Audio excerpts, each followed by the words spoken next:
Well, the time has finally come for me to share with you guys what I think are the best films of 2019.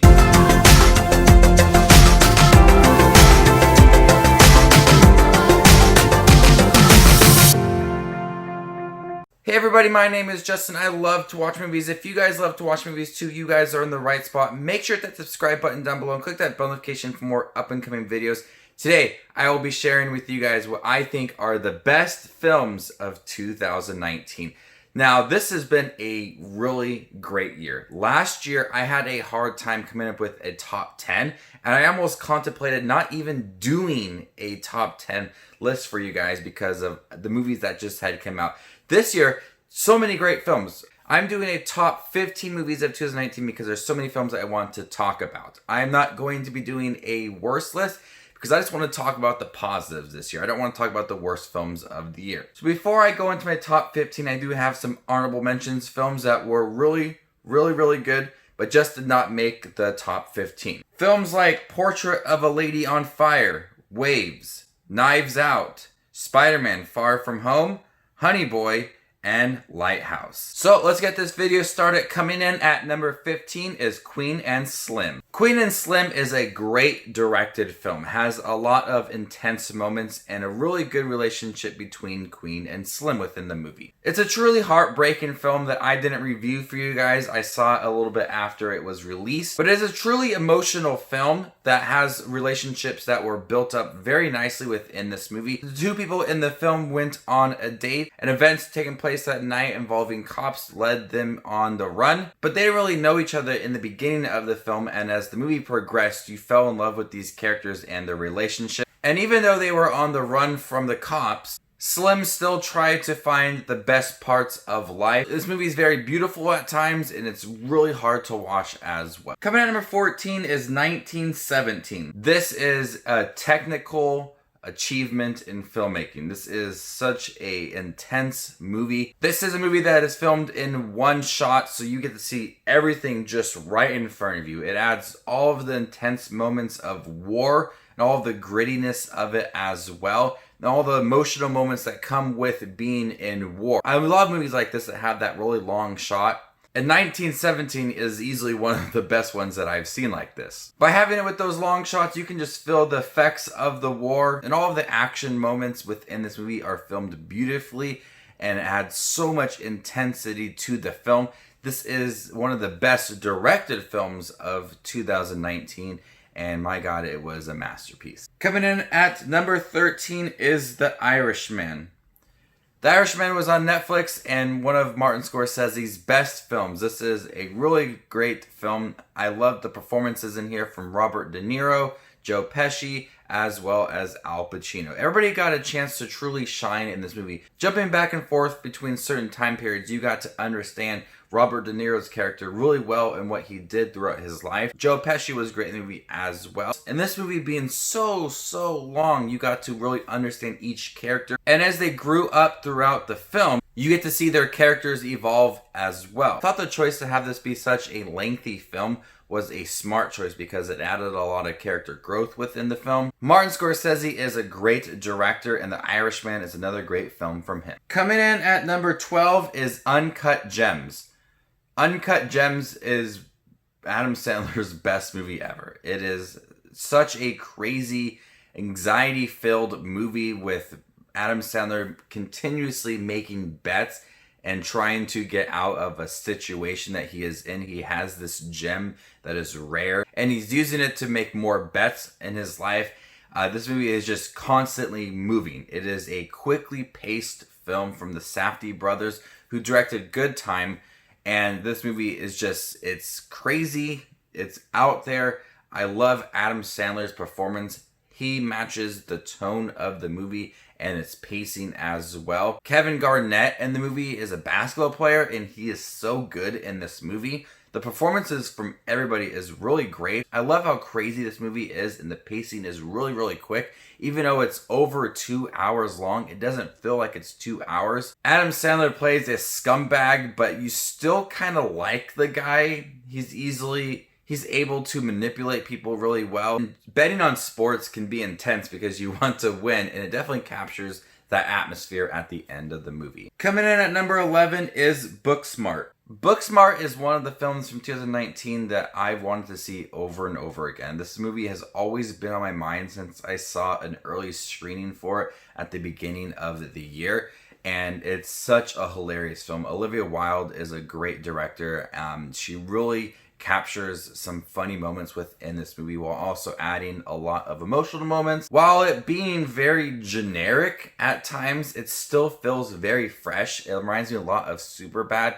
It is a high school comedy and it works. It is such a funny film. The actresses within this movie really take control of the film and have a lot of fun moments within it, and it makes it feel very natural. Booksmart is the funniest movie of 2019 and one of my favorite comedies of all time. Now we're getting into the top 10 best films of 2019. Coming in at number 10 is The Farewell. The Farewell broke me. I cried at the end. This is such an emotional film and a really relatable film as anybody who has gone through a death in their family, and they could easily relate to this movie. My grandmother had passed away like a year before this movie had came out, and so it was so hard for me to watch this film. And Awkwafina in her role is perfect. She is so good in this movie. She is visiting her grandmother and she wants to tell her grandmother that she is sick, but the family does not want to tell her that, so she's dealing with that within her life. But she tries to enjoy the moments with her grandma, but it's also in the back of her head that her grandma is very sick. And the emotional moment at the end, and I lost it. It made me really think about something, and it's just really heartbreaking at the end of this film. Awkwafina says goodbye to her grandmother, knowing that she may never see her again. It's crazy to me that, in the movie and life in general, is that you know someone's very sick and they're about to die, and you say goodbye to them and you leave them. That's the last time you're going to see them. It's so crazy. And I cried during that sequence. At that moment, she thought that was the last time she was going to see her grandmother, and she couldn't tell her that she was sick. It was truly heartbreaking, and I just bawled my eyes out in the theater. But The Farewell is such an emotional film. It's greatly acted. It's funny at times, surprisingly, but it's truly emotional roller coaster and is easily one of my favorite films of this year. Coming in at number 9 is The Joker. I had high hopes for The Joker, and it definitely paid off. This is such a different DC movie or superhero movie, comic book movie ever. It's so completely different from whatever you've seen. Any Marvel film, any other DC film, it is something unique. And with a world of just a bunch of comic book movies, The Joker came along and showed that it's okay to be a little bit different. And Joaquin Phoenix gives an Oscar-worthy performance as the Joker. Coming at number 8 is Parasite. I heard everybody talk about Parasite. Parasite this, Parasite that. You need to check out Parasite. Best foreign film of the year, best film of the year. I was like, oh my god, what is Parasite about? I didn't watch any trailers going into the movie. I didn't read the synopsis for the movie as well. So I went into Parasite completely blind, and I walked out thinking that this is crazy film. It's essentially like two different films, and the setup for the second half of the movie really catches you by surprise, and it's welcoming as well. The first half of the movie is really interesting, watching this family lie to a really rich family and wiggling their way into that rich family's life, and then learning secrets as well. And it's all coming forth to a really crazy end of the film. But like I said, it's essentially like two different movies, two different storylines that are going on, and I think each one works in its own way, but it comes together for a really well-directed film. Coming in at number 7 is Jojo Rabbit. I never thought I would sit here and tell you a film about Adolf Hitler starring Taika Waititi would be one of my favorite films of the year. But it is. This movie is funny, it's inspiring, and it's emotional as well. It's a movie that doesn't glorify Hitler at all. It's a movie about friendship and understanding one another. It's very emotional as well. Scarlett Johansson gives a really good performance in here. Taika Waititi as Hitler is really funny. The whole movie is a satire and it's really funny. The relationship between Jojo and Hitler is charming, but I think that the message in here works really well, and Scarlett Johansson delivers a really emotional speech about that message within this film. But I like how it's just more of a movie about Hitler and a satire and a comedy. It's much more than that. It's emotional, and I could see easily why people did not want to see this movie and why people put it off. They're like, oh, a movie about Hitler, and they don't want to see it. Give this movie a chance because it will truly catch you by surprise. It is a great film. Coming in at number 6 is Marriage Story. Marriage Story is such a depressing movie. Oh my God. It is a sad, heartbreaking, depressing film. Adam Driver and Scarlett Johansson give one of the best performances of the decade. They're that good within this movie. The whole movie just feels so believable and so realistic of two people who once were in love, have a child, and now they're out of love and they're separating. It's so realistic to watch these two argue throughout the movie, and there's a really emotional scene towards the end of the film where they're arguing and they're just going at it, and you're watching them and you're like shocked and you're in awe and you're just sad of how they're talking about each other. And those performances really carry this film. If the performances were not good, this would not be on this list. This movie is held together by those performances because Adam Driver and Scarlett Johansson make this film so realistic. The emotions that they feel about each other, sometimes they miss each other, sometimes they really absolutely hate each other. You feel every single emotion within this film.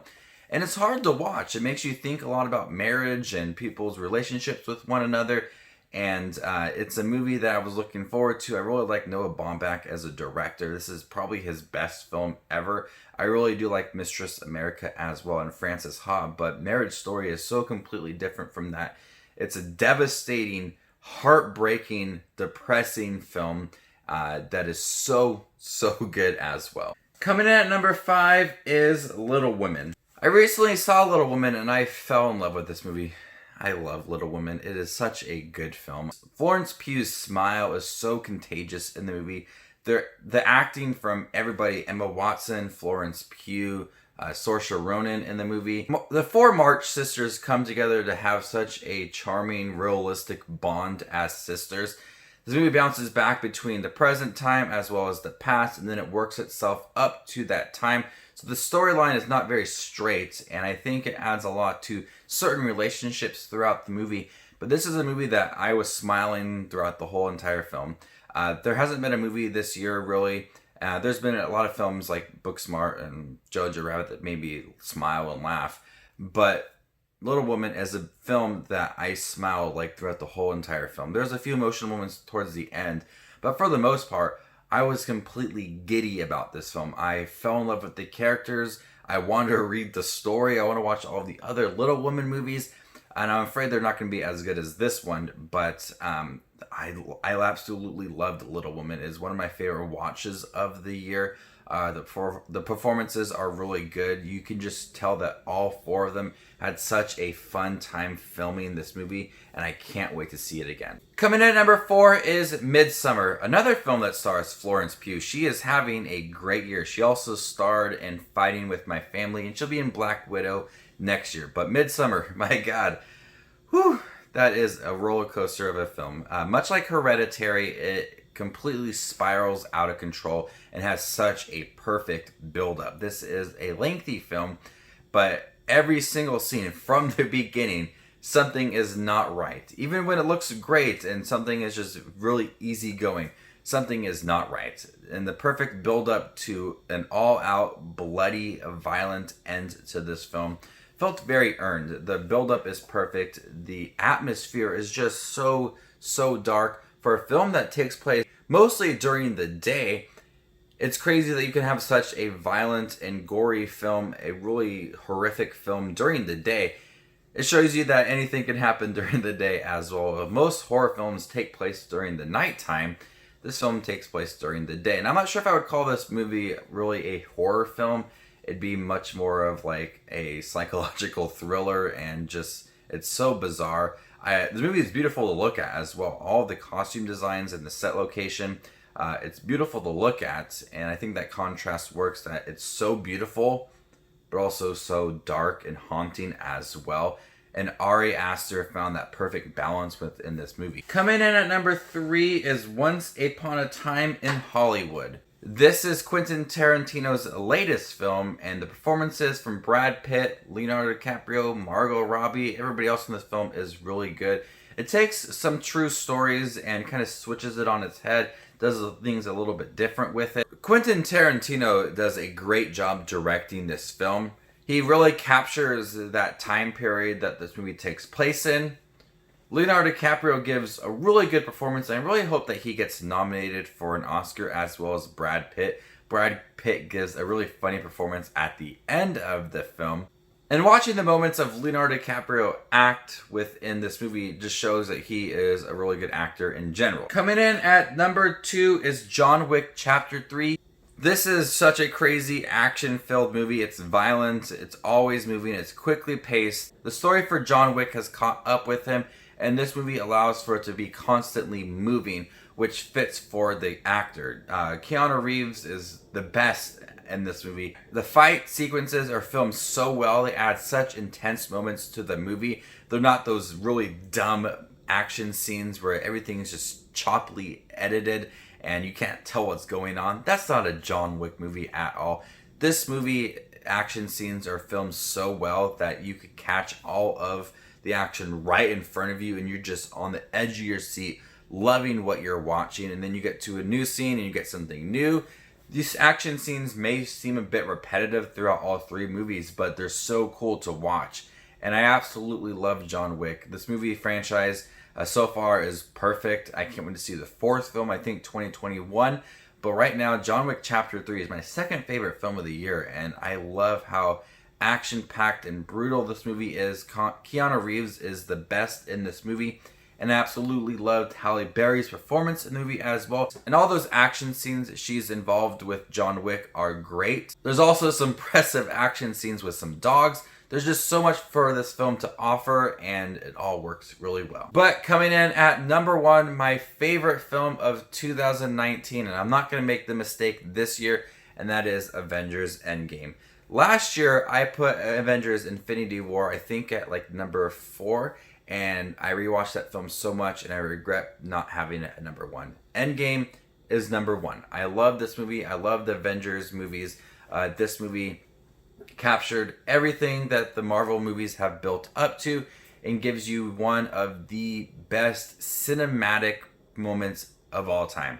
When you know what I'm talking about, but it is one of the best movie moments of all time, and there's so many cool things for the characters to do. It explores the past for the characters, rewrites certain things, but it is an action-packed movie, and it has some emotional moments throughout the movie as well. It opens up with emotional moments, it ends with some emotional moments. There's just so much going on in the movie, and this is the best that I've seen all of these superheroes. Doctor Strange, Hawkeye, Captain America, Thor, Iron Man. These are the best performances from all of these superheroes. This movie gives a lot for the superheroes to do.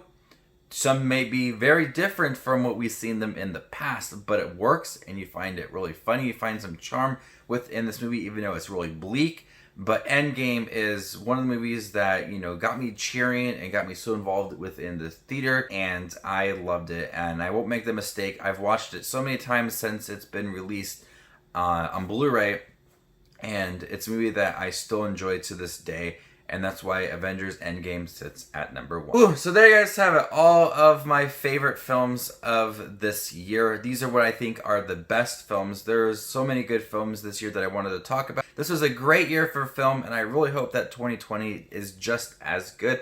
There was a lot of films that I was not expecting to be so good. Some of these Oscar-worthy films, and I'm really excited to see the Oscars this upcoming year and seeing what films will be nominated for Best Picture. So make sure to leave your list down below. What do you think are the best films of 2019? Let me know in the comment section down below. My name is Just Watch Movies, and you guys stay classy, YouTube.